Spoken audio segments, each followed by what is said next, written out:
Subscribe करें और देखें एक हॉरर स्टोरी। ब्रह्मपुत्र नदी आसाम की एक बहुत ही लंबी और पवित्र नदी है।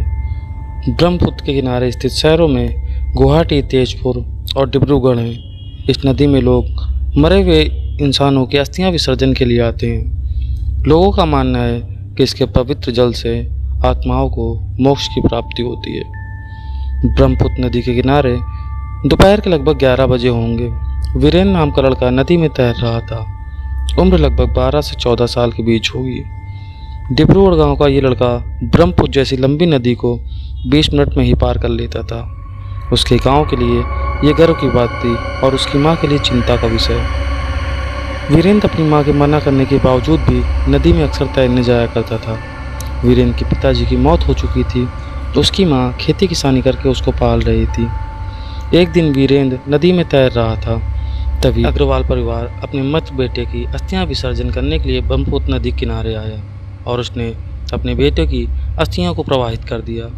जल के बहाव के कारण वो अस्थियां वीरेंद्र के शरीर पर आकर लग गईं। जब वीरेंद्र नदी से बाहर आया तो उसने देखा कि उसके पूरे शरीर पर राख लगी हुई है। तो फिर नदी में कूदकर उसने उस राख को साफ कर लिया। पर सिर्फ राख साफ कर लेने से मुसीबत खत्म नहीं होती। इस बात से अनजान वीरेंद्र अपने कपड़े पहनकर अपने घर आ जाता है। रात के करीब 11 बजे उसकी अचानक तबीयत खराब हो जाती है। उसकी माँ गांव के सब इंसानों को बुलाकर उसको दिखाती है। वो बहुत ही अजीब हरकतें कर रहा था। अपने शरीर को अपने नाखूनों से नोच रहा था और अपना सर बार बार दीवार में पटक रहा था और बोल रहा था कि मुझे इंसाफ चाहिए। उसको ऐसा करते देख गांव के बड़े बुजुर्ग सब समझ जाते हैं और कहते हैं इसको एक पेड़ में बांध दो।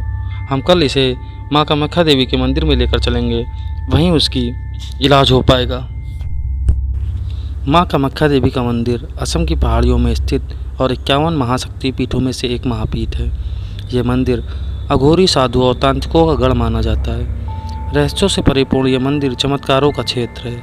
यहाँ मन्नत पूरी होने पर बलि दी जाती है और हर तरह की काली शक्तियों का निवारण भी मिलता है। अगले दिन वीरेंद्र को उसके गांव वाले और उसकी मां लेकर मां कामाख्या देवी के मंदिर में पहुंच जाते। मंदिर परिसर में पहुंचते ही वीरेंद्र फिर से अपनी हरकतें चालू कर देता है। ये सब करता देख दूर बैठा एक अघोरी इन सब बातों को देख रहा था।